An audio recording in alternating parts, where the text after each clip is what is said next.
बिस्मिल्लाहिर्रहमानिर्रहीम। तमाम दोस्तों और किसान भाइयों को अस्सलाम वालेकुम। आज की वीडियो का करते हैं आगाज़। वीडियो का आगाज़ करने से पहले एक छोटी सी मेरी रिक्वेस्ट है आप लोगों से कि मेरे चैनल को सब्सक्राइब कर लें और बेल आइकन को क्लिक करना मत भूलें ताकि आने वाली वीडियोज़ की नोटिफिकेशन आपको बर वक्त मिल सकें।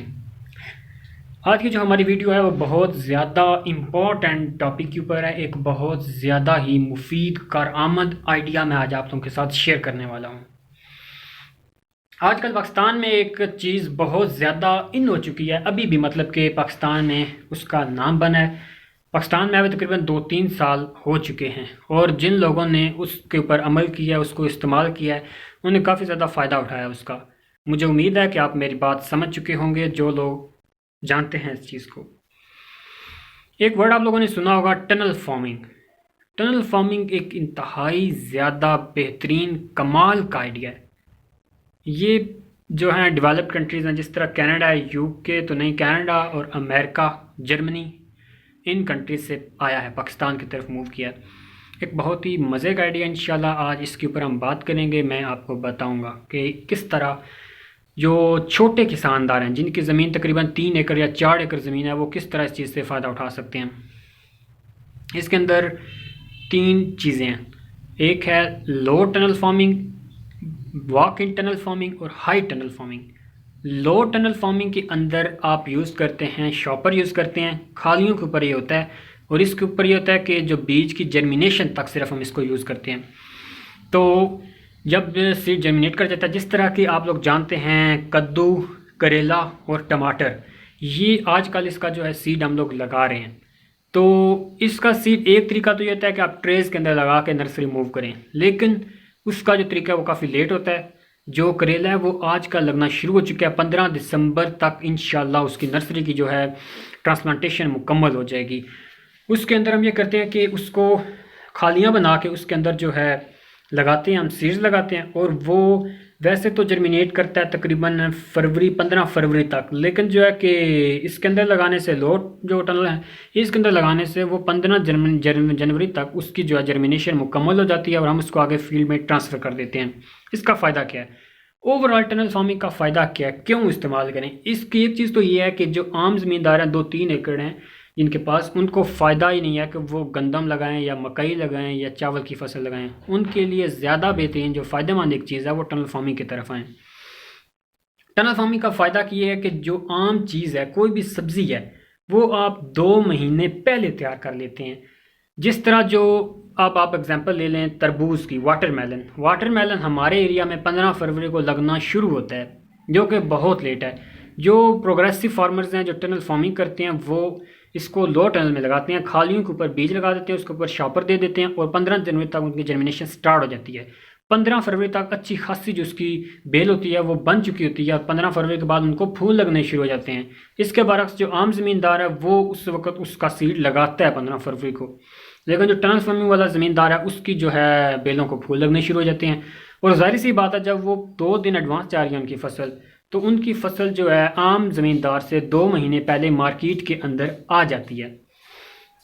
इसका फ़ायदा क्या होता है, शुरू के दिनों में आप लोगों को पता है कि जो प्राइस होती है वो काफ़ी ज़्यादा हाई होती है। मतलब शुरू के दिनों में जो 10 से 15 केजी का एक तरबूज है वो उसकी प्राइस होती है 250 से 300 पर पीस, और ठीक 1 महीना बाद उसी पीस की जो प्राइस होती है वो 100 से 150 तक रह जाती है।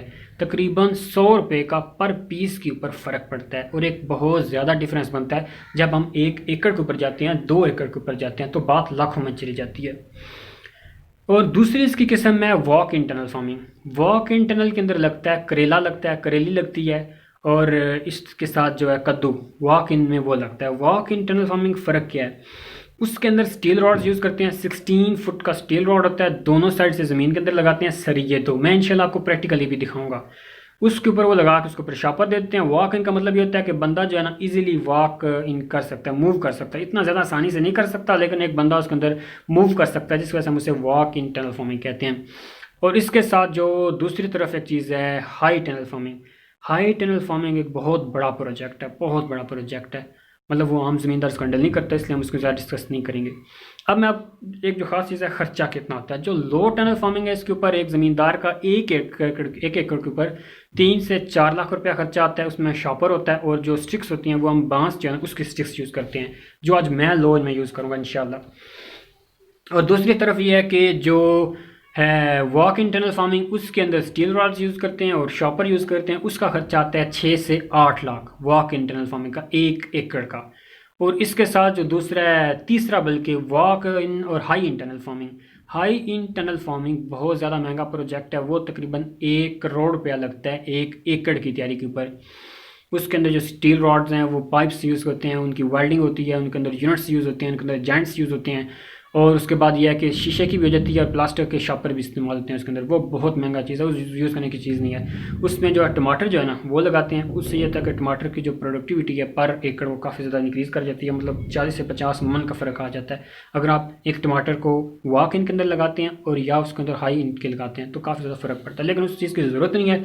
अगर आप लो टनल और वॉक इन टनल भी इस्तेमाल कर लेते हैं तो उसका भी बहुत ज़्यादा फ़ायदा है। मेरी तमाम ज़मींदारों से गुजारिश है जिनके 2 से 3 एकड़ हैं, वो ज़रूर इस चीज़ को इस्तेमाल करें। फ़ायदा ना हुआ तो बात कर लीजिएगा इंशाल्लाह। मेरे कुछ दोस्त हैं ओकाड़ा वाली साइड पे, विहाड़ी वाली साइड से, उन्होंने टनल फार्मिंग शुरू की है, तो मैंने उनसे काफ़ी जो है मालूमात हासिल की है और काफ़ी मुफीद मालूमात मुझे उनसे मिली है और काफ़ी नफ़ा बख्श बताया उन्होंने मुझे कि टनल फार्मिंग का कारोबार काफ़ी ज़्यादा बेहतरीन है, इसकी कीमत हमें ज़्यादा मिलती है। और मतलब डिमांड उस वक्त ये होता है कि डिमांड एक चीज़ की, देखिए मार्केट टोटली डिपेंड करती है डिमांड एंड सप्लाई पे। जब डिमांड ज़्यादा हो सप्लाई कम हो तो जाहिर सी बात है आपकी जो है कोई भी प्रोडक्ट है उसकी प्राइस ज़्यादा लगती है। जब डिमांड मतलब नॉर्मल हो और पीछे से सप्लाई बहुत ज़्यादा हो तो उस वक्त जाहिर सी बात है प्राइस कम लगती है। तो जब एक फार्मर की क्रॉप 2 महीने पहले मार्केट में चले जाती है तब उसकी डिमांड ज़्यादा होती है, लेकिन पीछे से सप्लाई कम होती है, जिसकी वजह से उसकी प्राइस काफ़ी ज़्यादा मिलती है उसे। तो काफ़ी ज़्यादा बेहतरीन चीज़ है। इंशाल्लाह आज की वीडियो में आप लोगों को मैं एक छोटी सी एग्जांपल दूंगा। अपने घर के अंदर मैंने जो है किचन गार्डनिंग की हुई है, छोटी सी जगह, वहाँ पे मैंने काफ़ी चीज़ें लगाई हुई हैं। काफ़ी मतलब ये होता है कि रोज़मर्रा की जो इस्तेमाल की चीज़ें हैं ना उसके अंदर वो काम आ जाती हैं। मैं इंशाल्लाह वो चीज़ें भी आपको दिखाता हूँ और आपको छोटी सी एक एग्जांपल दिखाता हूँ कि लो इंटरनल फार्मिंग और वॉक इंटरनल फार्मिंग को हम किस तरह करते हैं। उसके लिए जो है स्टील रॉड्स यूज़ करते हैं वॉक इन के लिए, लेकिन मैंने उसके लिए भी बांस की स्टिक्स यूज़ की हैं ताकि एक ज़मींदार का खर्चा कम से कम हो। अगर आप बांस के स्टिक्स यूज़ करते हैं तो उसमें ये होता है कि आपका जो खर्चा है वॉक इंटरनल फार्मिंग का शॉपर समेत बांस के स्टिक्स के समेत 3 लाख रुपये से ऊपर नहीं होता। और ये काफ़ी ज़्यादा जो है ना इकोनॉमिकली एक नॉर्मल किसान के लिए काफ़ी ज़्यादा बेहतरीन है। मैंने कोशिश किया है खर्चा कम से कम हो और फ़ायदा ज़्यादा से ज़्यादा हो। तो चलते हैं आप लोगों को आज दिखाते हैं टनल फार्मिंग किस तरह करते हैं। जी, तो मैं इस वक्त बांस की जो छड़ियाँ हैं डेरे से ले आया हूँ। तो ये छड़ियाँ हम लोग यूज़ करेंगे शॉपर के नीचे लगाने के लिए। मतलब वैसे तो स्टील रॉड यूज़ करते हैं, लेकिन मैंने ये छड़ियाँ यूज़ की हैं ताकि ख़र्चा कम से कम हो। तो अब ये जो आपको नज़र आ रहे हैं हल्के हल्के से ये जो ऊपर इसकी डंडियाँ निकली हुई हैं, इनको काटेंगे ताकि इसकी वजह से हमारा शॉपर फटे नहीं, क्योंकि जब शॉपर हम डालेंगे तो उसके फटने के चांसेस हैं। तो इसलिए हम जो है, या मैं आपके सामने आपको करके दिखाता हूँ। ये छड़ी है इसको बिल्कुल साफ़ कर देना है हमने। तो ये मैं कुल्हाड़ी यूज़ कर रहा हूँ इसको साफ़ करने के लिए। आप देख रहे हैं कि अब बिल्कुल देखें ना, बिल्कुल ये से सॉफ्ट हो गया। अब शॉपर के फटने के चांसेस बहुत ही कम हैं। इसी तरह मैं ये सारी स्टिक जो है इसको साफ़ करूँगा। तो ये तकरीबन 5 से 5.5 फुट की एक स्टिक है, 2 स्टिक्स हमने यूज़ करनी है। वो अटैच किस तरह करनी है वो मैं बाद में आपको अटैच करके भी दिखाता हूँ। तो फ़िलहाल इसको एक दफ़ा साफ़ कर लेते हैं सारी को। तो ये आप देख रहे हैं जिस तरह मैं साफ़ करूँ, ये साफ़ करनी बहुत ज़रूरी है। तो इस तरीके से साफ़ करनी आपको नज़र आ रही है। ये सारे स्टिक्स को हमने इसी तरह साफ़ कर लेना है।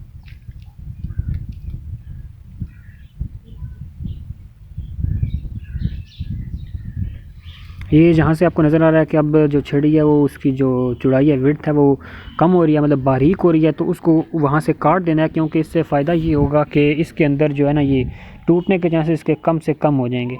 यहाँ से आप देखने ये क्रैक हो रही है, तो इसको मैं अब यहीं से काट दूँगा ताकि इसके टूटने के चांसेस जो हैं वो कम से कम हो जाएँ। ये बस आखिरी ये बस ऊपर साफ़ करनी है। अब यहाँ से इसको हम काट देंगे। मैं भी आपको ना काट के दिखाता हूँ। ये देख लीजिए तकरीबन 6 फुट की जो है इसकी लंबाई है। यहाँ से हम इसको काट देंगे। ये देखें, अब इसमें यह है कि जो इसकी है इलास्टिसिटी इसमें भी काफ़ी ज़्यादा है। जितनी छड़ी बारीक होगी उतनी इलास्टिसिटी ज़्यादा होगी। तो ये आप देख रहे हैं मैंने इसी तरह बाकी सारी छड़ियाँ साफ़ कर दी हैं, ये एक बस रहेगी, इसको भी कर लेते हैं। इसी तरीके से आपने सारी छड़ियों को साफ़ कर लेना है ताकि शार्पर जब उसके साथ लगे तो वो फटे नहीं। तो ये काम मुकम्मल हो चुका है, अब नीचे चलते हैं जी। तो ये हमने जो है 2 छड़ियाँ इकट्ठी कर ली हैं बांस की किनारों से, आखिरी किनारों से इकट्ठी कर ली हैं। और अब ये जो चीज़ हम बांधने के लिए इस्तेमाल कर रहे हैं, पंजाबी में हम इसे कहते हैं सेबा। सेबे के साथ हम इसको बांध रहे हैं। इनको दोनों किनारों पे इकट्ठे करके सेबे के साथ गांठें लगाएंगे और 2 जगह पे 1-1 फुट छोड़ के बीच में से 2 जगह पे इसको गांठें लगानी है ताकि टूटने के चांसेस कम से कम हों जी। तो अब हम सुराख बनाएंगे जिसके अंदर हमने छड़ियाँ बांस की बनाई हुई वो डालनी हैं। ये मैंने एक बांस की छड़ी बनाई हुई थी 2 फीट की, इसके ज़रिए सुराख करने आसान हो जाएंगे। जब बाद में छड़ियाँ हमने डालनी है तो उसके लिए हमें आसानी रहेगी अंदर दबाने के लिए मट्टी के अंदर, ताकि मट्टी भी ख़राब ना हो और स्टिक भी हमारी फिक्स हो जाए, मतलब मजबूती रहे उसके अंदर। अभी आप देख रहे हैं मैंने इसके अंदर सुराख बना लिया, तकरीबन 8 से 10 सेंटीमीटर का मैंने सुराख बनाया ताकि जो स्टिक है वो आसानी से अंदर चली जाएगी। और इसका फ़ायदा ये है कि जब आप इसको स्टिक में डाल के साथ से फिक्स कर देंगे मट्टी को, तो अब इस स्टिक के निकलने के चांसेस बहुत कम रहेंगे। छड़ी बहुत ही मुश्किल है कि बाहर निकले। और इसमें यह है कि अगर थोड़ी आंधी या तूफ़ान वगैरह आता है तो आपका शार्पर जो है वो उसकी मजबूती रहती है छड़ियों की, वो हिलते नहीं है, बाद में ख़राब नहीं करते आपको। तो दोनों बराबर डायरेक्शंस में दोनों तरफ सुराख कर लेंगे। इसके ज़रिए काम बहुत आसान हो गया था। अगर मैं हाथ से पकड़ के वो जो स्टिक है जो हमने बनाई हुई है वो अंदर डालनी थी तो वो नहीं जानी थी, क्योंकि ज़मीन सख्त है, तो इसके साथ काफ़ी आसानी होगी मुझे जी। तो सुराख हमने अब बना लिए हैं, तो ये जो छड़ियाँ हैं ये दोनों तरफ से अंदर डालेंगे सुराखों के अंदर। और ये अब देख रहे हैं अब आप कितनी आसानी हो गई है, एक तरफ से डाल दिया दूसरी तरफ से भी डाल रहा हूँ मैं, तो ये देखें कितनी ज़्यादा आसानी हो गई है। वरना ये बहुत मुश्किल होता था अगर हम इसको डायरेक्ट इसके साथ करते छड़ियों के साथ। तो ये अब देख रहे हैं अब कितना प्यारा लगा है, कितनी आसानी से ये काम हो गया हमारा। तो तीनों छड़ियाँ जो है मैंने वो डाल दी हैं। अब मैं इसके ऊपर शॉपर डालने लगा हूँ। ये मैं शॉपर लेके आया हूँ, 8 फीट इसकी चौड़ाई है और 13 फुट इसकी लंबाई है। अब आप ये देख रहे हैं तीनों छड़ियों के ऊपर ये आ गया और कितना प्यारा लग रहा है। अब ये मतलब पौधे भी जो उनकी हिफाजत हो गई है जी। तो अब ये जो है सेबे की धागा है और साथ ये सुआ लिया हुआ है जिसके साथ जो है ज़मींदार चावल या गंदम की जो बोरियां हैं वो सीते हैं। तो इसके साथ हम इसको गिरा लगाएंगे। इसका फ़ायदा ये होगा कि शार्पर जो इसके फटने के चांसेस काफ़ी कम है, लेकिन क्योंकि जब तेज़ हवा आती है तो अगर आप सुराख हाथ से करेंगे तो वो फट जाते हैं।